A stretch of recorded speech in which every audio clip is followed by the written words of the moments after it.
Hello दोस्तों, स्वागत है आप सबका हमारे यूट्यूब चैनल पर। दोस्तों इस वीडियो में हम लोग बात करेंगे यहाँ पे 12 आर्ट्स हिस्ट्री का काफ़ी इंपॉर्टेंट ऑब्जेक्टिव मॉडल सेट 1 से 30 ऑब्जेक्टिव तक हम लोग कर लिए थे। दोस्तों आगे से क्वेश्चन करेंगे यहाँ पे 31 से 60 ऑब्जेक्टिव को इस वीडियो में हम लोग देखेंगे। अगर आप भी दोस्तों 12 आर्ट्स के स्टूडेंट हैं और हिस्ट्री का आगामी बोर्ड परीक्षा में एग्जाम देना चाहते हैं दोस्तों, या फिर आप लोग 12 आर्ट्स का एग्जाम देना चाहते हैं 12वीं इंटरमीडिएट परीक्षा का, तो इस चैनल को ज़रूर सब्सक्राइब कर लीजिएगा ताकि आप लोग को इसी तरह का काफ़ी सारे वीडियो जो देखने को मिलेगा। ठीक है, चलिए यहाँ पे स्टार्ट करते हैं। पहला क्वेश्चन 31 नंबर, वीडियो को जरूर शेयर कर दीजिएगा। और इस तरह के काफ़ी सारे ऑब्जेक्टिव को यहाँ पे अपने मोबाइल में मॉडल सेट के रूप में तैयारी करना चाहते हैं, प्रैक्टिस सेट के रूप में, तो लिंक नीचे डिस्क्रिप्शन में दिया गया है, या फिर गूगल पे सर्च कीजिए starkstudypoint.com या फिर starkstudy.com।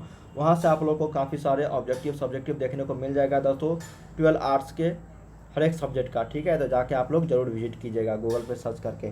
चलिए यहाँ पे 31 नंबर क्वेश्चन देखते हैं कि भारत आने वाले प्रथम यूरोपियन कौन थे। तो भारत आने वाले प्रथम यूरोपियन जो थे दोस्तों, उसका नाम था आपका क्या, पुर्तगाली। क्या था दोस्तों, पुर्तगाली ही सबसे पहले भारत आए थे। और वास्को डी गामा भी कहाँ के थे दोस्तों, जो पहले भारत आए थे वो 1498 में, वो भी था आपको पुर्तगाली ही। तो सबसे पहले यहाँ पे यूरोपियन तो आए थे, उनमें से पुर्तगाली आए थे। ठीक है, तो 31 का ए। 32 नंबर है कि हम्पी नगर किस साम्राज्य से संबंधित है। हम्पी नगर कर्नाटक में है दोस्तों। हम्पी अभिलेख किस साम्राज्य से संबंधित है, तो ये जो साम्राज्य है दोस्तों, ये विजयनगर साम्राज्य से संबंधित है। तो सही उत्तर यहाँ पे 32 का ए हो जाएगा। ठीक है, 33 नंबर देखते हैं क्वेश्चन दोस्तों। यहाँ पे बोला जा रहा है कि 1857 के विद्रोह में, क्या है दोस्तों, 1857 के विद्रोह के बिहार के नेता वीर कुंवर सिंह कहाँ से जमींदार थे। जानते होंगे दोस्तों, आरा के जगदीशपुर से थे, जिन्होंने 1857 के विद्रोह में अहम भूमिका निभाया था दोस्तों बिहार के नेता के रूप में, जिनका नाम था वीर कुंवर सिंह। और वो कहाँ के जमींदार थे, तो वो जगदीशपुर के थे। ठीक है, तो वीर कुंवर सिंह ही दोस्तों गंगा नदी में अपनी बाहें जो है यहाँ पे काट के चढ़ा दी थी। यहाँ पे अंग्रेजों के द्वारा यहाँ पे गोली लग गया था दोस्तों उनके बाह में, तो उन्होंने यहाँ पे काट कर उस बाह को, हाथ को गंगा मैया के मतलब अंदर जो यहाँ पे चढ़ा दिए। ठीक है, पानी में, नाव पे ही।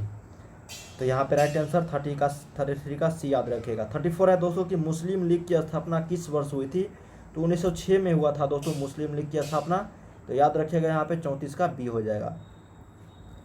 35 है दोस्तों कि मध्ययुगीन, क्या है दोस्तों, मध्ययुगीन यात्रियों का सरताज किस यात्री को कहा जाता है। क्या क्वेश्चन है कि मध्ययुगीन यात्रियों का सरताज जो है किस यात्री को कहा जाता है दोस्तों, तो ये कहा जाता है आप लोगों का मार्को पोलो। तो सही उत्तर यहाँ पे 35 का बी हो जाएगा, मार्को पोलो। ठीक है, 36 है दोस्तों कि जैसे घोंसले को पक्षी छोड़ता है, उसी तरह किस यात्री ने यात्रा पर जाने हेतु अपने घर को छोड़ा। क्या है कि जैसे घोंसले को पक्षी छोड़ता है, उसी तरह किस यात्री ने यात्रा पर जाने हेतु अपने घर को छोड़ा था। तो उनका नाम था दोस्तों इब्न बतूता। ठीक है, याद रखेगा इब्न बतूता। इस तरह से यहाँ पे उसको उदाहरण के रूप में समझाया जा रहा है कि जैसे घोंसले को पक्षी छोड़ देता है, उसी तरह किस यात्री ने, मतलब इब्न बतूता ने यात्रा पर जाने हेतु अपने घर को ही छोड़ दिया था। ठीक है, जो भारत आया था दोस्तों, काफ़ी पॉपुलर भी हुए थे। तो 36 का डी हो जाएगा। 37 है कि इब्न बतूता किस सुल्तान के शासनकाल में भारत आया था। देख सकते हैं यहाँ पे, तो उस शासनकाल का नाम था दोस्तों, उस शासनकाल में कौन से व्यक्ति थे, तो उनका नाम था दोस्तों 37 में मोहम्मद बिन तुगलक। इसका मतलब मोहम्मद बिन तुगलक के शासनकाल में इब्न बतूता भारत आया था। तो याद रखिएगा 37 का, ये काफ़ी सारे क्वेश्चन जो है इससे पूछे जाते हैं। ठीक है, अब बात करते हैं दोस्तों। यहाँ पे 38 नंबर बोला जा रहा है कि हुमायूं के दरबार में कौन अफ्रीकी यात्री आए थे। हुमायूं के दरबार में अफ्रीकी यात्री, चीनी यात्री तो काफ़ी सारे आए थे दोस्तों, लेकिन यहाँ पे अफ्रीकी यात्री के बारे में पूछा जा रहा है। तो उसका नाम है आप लोग को कौन सा, अब्दुल रजाक अल बुरूनी वर्नियर। इनमें से कोई भी ऐसा यात्री नहीं है जो अफ्रीकी यात्री थे दोस्तों, जो हुमायूं के दरबार में आए थे। तो सही उत्तर यहाँ पे 38 का डी हो जाएगा, इनमें से कोई नहीं।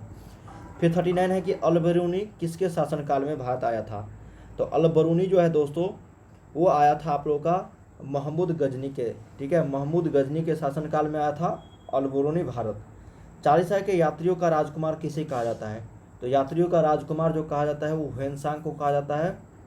याद रखिएगा यहाँ पे 40 का बी। 41 है दोस्तों कि इब्न बतूता किस देश का यात्री था। ठीक है, अभी जस्ट हम लोग पढ़े थे मोहम्मद बिन तुगलक के शासनकाल में आया था इब्न बतूता। और किस देश के रहने वाले थे दोस्तों, यात्री थे, तो ये था दोस्तों आप लोग का मोरक्का का। ठीक है, तो याद रखिएगा यहाँ पे 41 का ही। 42 है कि फ्रांसिस बुकानन कौन था। बुकानन जो था वो फ्रांसिस तो था, लेकिन फ्रांस में वो कौन था। फ्रांसिस सैनिक था, गायक था, या फिर इंजीनियर था, अभियंता, या फिर सर्वेक्षक था।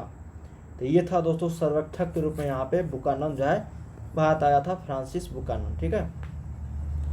43 है कि फ्रांसिस बुकानन के विवरण की तुलना इतिहास के किस स्कूल से की गई है। क्या क्वेश्चन है कि फ्रांसिस बुकानन के विवरण की तुलना इतिहास के किस स्कूल से की गई है दोस्तों। वो है आप लोग को यहाँ पे 43 का राइट आंसर एनाल्स स्कूल से की गई है दोस्तों फ्रांसिस बुकानन की तुलना। ठीक है, विवरण की तुलना, सर्वेक्षक के रूप में आए थे, एक सर्वेक्षक थे। फिर आता है कि फ्रांसिस बुकानन के विवरणों से किस जनजाति के बारे में पता चलता है। तो फ्रांसिस बुकानन के विवरण जो थे दोस्तों वो एनाल्स स्कूल से यहाँ पे मिलते हैं। ठीक है, और यहाँ पे बोला जा रहा है कि किस जनजाति के बारे में पता चलता है उनके विवरण से। तो उन जनजाति का नाम है दोस्तों संथाल। याद रखिएगा यहाँ पे 44 का बी। 45 है कि संथाल विद्रोह का नेता कौन था। सिंधु कान्हू, सॉरी ये विरोध करने वाले थे दोस्तों। ठीक है, नेतृत्व करते थे, तो सही उत्तर यहाँ पे संथाल विद्रोह का नेता, सॉरी विरोध उल्टा हो गया, नेतृत्व करने वाले थे। तो 45 का ये हो जाएगा सिद्धू कान्हू। ठीक है। फिर आता है 46 नंबर दोस्तों कि किस रिपोर्ट का संबंध भारत में ईस्ट इंडिया कंपनी के क्रियाकलापों से है। कौन सा क्वेश्चन है कि किस रिपोर्ट का संबंध भारत में ईस्ट इंडिया कंपनी के क्रियाकलापों से है दोस्तों। तो उसका राइट आंसर हो जाएगा 46 का 5वीं रिपोर्ट से। तो सही उत्तर यहाँ पे 46 का सी। 47 है कि रैयतवाड़ी बंदोबस्त के जनक थे। क्या क्वेश्चन है कि रैयतवाड़ी बंदोबस्त के जो जनक थे दोस्तों वो कौन थे। तो ये था मुनरो एवं रीड। तो राइट आंसर आपका 47 का सी हो जाएगा, मुनरो एवं रीड। ठीक है। अब नेक्स्ट क्वेश्चन देखते हैं यहाँ पे दोस्तों हम लोग। नेक्स्ट क्वेश्चन यहाँ पे 48 नंबर बोला जा रहा है कि 1526 ईस्वी में बाबर ने किस वंश के शासक को परास्त कर मुगल साम्राज्य का नींव डाली। क्या क्वेश्चन है दोस्तों कि 1526 ईस्वी में बाबर ने किस वंश के शासक को परास्त कर मुगल साम्राज्य का नींव डाली। ठीक है, तो 1526 ईस्वी में बाबर ने उस वंश के शासक को परास्त कर मुगल साम्राज्य का नींव डाला था, उसका नाम था दोस्तों यहाँ पे लोदी वंश। तो याद रखिएगा यहाँ पे लोदी वंश। ठीक है, 1526 ईस्वी में जो पानीपत का युद्ध हुआ था। पानीपत का प्रथम युद्ध कब हुआ था। तो 1526 ईस्वी में हुआ था दोस्तों, 21 अप्रैल को। 50 नंबर है कि बाबर ने प्रसिद्ध तुलुगामा नीति का प्रयोग सर्वप्रथम किस युद्ध में किया है। क्या क्वेश्चन है कि बाबर ने प्रसिद्ध तुलुगामा नीति का प्रयोग सर्वप्रथम जो है किस युद्ध में किया है दोस्तों। तो उसका नाम है आप लोग को पानीपत के प्रथम युद्ध में। तो याद रखिएगा 50 का सी। ठीक है। 51 नंबर है दोस्तों कि भारत तक समुद्री मार्ग की खोज की गई थी। क्या क्वेश्चन है कि भारत तक समुद्री मार्ग की जो खोज की गई थी दोस्तों वो किया गया था आप लोगों को पुर्तगालियों के द्वारा। तो याद रखिएगा यहाँ पे 51 का सी। 52 है दोस्तों कि ब्रिटिशों ने भारत में सूरत नहीं है दोस्तों, सूरत है। ब्रिटिशों ने भारत में सूरत में अपनी पहली फैक्ट्री स्थापित की अनुमति निम्नलिखित में किससे प्राप्त की थी। ब्रिटिश जब सूरत में अपनी पहली फैक्ट्री स्थापित कर रहा था दोस्तों तो उस समय जो शासक थे उनसे अनुमति लिया गया था। वो कौन थे। तो वो थे दोस्तों आप लोगों को यहाँ पे जहांगीर। ठीक है, तो याद रखिएगा यहाँ पे 52 का बी। 53 है कि भारत ने समुद्री मार्ग की खोज किसने की। तो भारत के समुद्री मार्ग की जो खोज किया था दोस्तों ये था आप लोग को वास्को डी गामा, जो पुर्तगाल से ये आए थे समुद्री मार्ग के द्वारा ही। ठीक है। फिर 54 आता है दोस्तों कि तृतीय कर्नाटक युद्ध एंग्लो फ्रेंच संघर्ष की समाप्ति किस संधि से हुई।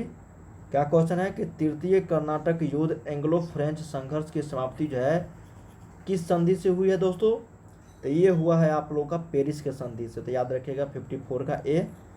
फिर 55 है दोस्तों कि पुर्तगाली व्यापारिक कंपनी के भारत आगमन का सर्वप्रमुख उद्देश्य था। पुर्तगाली जब भारत पहले आया था दोस्तों उस समय भारत आगमन का उन सभी का सर्वप्रमुख उद्देश्य क्या था। जिन्होंने सबसे पहले भारत आया था पुर्तगाली, उनका जो सर्वप्रमुख उद्देश्य था भारत में आने का, वो था दोस्तों आप लोग का काली मिर्च व अन्य मसालों के व्यापार पर एक अधिकार प्राप्त करना। ठीक है, जो केरल में यहाँ पे कालीकट के पास आया था दोस्तों, और केरल और बेंगलोर के जानते होंगे मसालों का बगीचा कहा जाता है, उधर बहुत सारे काली मिर्च और अन्य मसालों का व्यापक भंडार है वहाँ पे। ठीक है, तो उसी तरह से यहाँ पे एक अधिकार प्राप्त करने के लिए आया था पुर्तगाली सबसे पहले काली मिर्च और अन्य मसालों के व्यापार पर अधिकार प्राप्त करना। ठीक है, 56 नंबर है दोस्तों क्वेश्चन कि जब 17 मई 1948 ईस्वी में वास्को डी गामा कालीकट में उतरा तो किसने उसका स्वागत किया। ठीक है, तो कालीकट के राजा जमोरिन ने, उस समय कालीकट के राजा जमोरिन थे, जिन्होंने 17 मई 1948 ईस्वी को जब भारत पहुंचा कालीकट में वास्को डी गामा समुद्री मार्ग के द्वारा, तो वहां पर स्वागत किया गया कालीकट के राजा जमोरिन के द्वारा।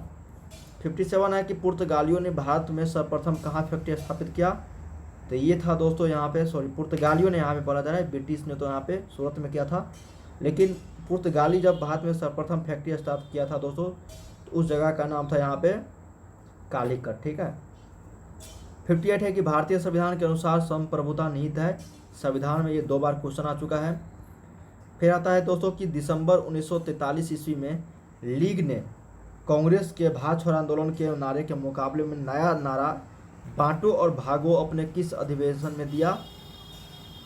दिसंबर 1943 ईस्वी में लीग ने, ठीक है, मुस्लिम लीग, कांग्रेस के भारत छोड़ो आंदोलन के नारे के मुकाबले में नया नारा बांटो और भागो अपने किस अधिवेशन में दिया था दोस्तों, तो उस अधिवेशन का नाम था कराची अधिवेशन। ठीक है, तो याद रखिएगा 59 का ए।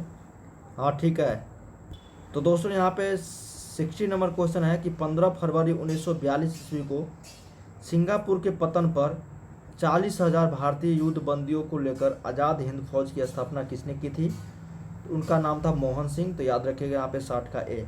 तो हम लोग दोस्तों 1 से 60 ऑब्जेक्टिव तक क्वेश्चन कर लिए हैं, जो 2 पार्ट में आया हुआ है दोस्तों, और इसी तरह के आप लोग को काफ़ी सारे वीडियो देखने को मिलेगा। ठीक है, हिस्ट्री, ज्योग्राफी, सोशल, यहाँ पे जितने भी सब्जेक्ट है 12 आर्ट्स कॉमर्स का, तो आप लोग इस चैनल की मदद से देखने को मिलेगा। तो वीडियो पसंद है तो लाइक जरूर करना, चैनल को सब्सक्राइब कर लीजिएगा, ताकि इस तरह का आप लोग को वीडियो काफ़ी सारे वीडियो देखने को मिले। मिलते हैं नेक्स्ट वीडियो में, देखते रहिए चैनल।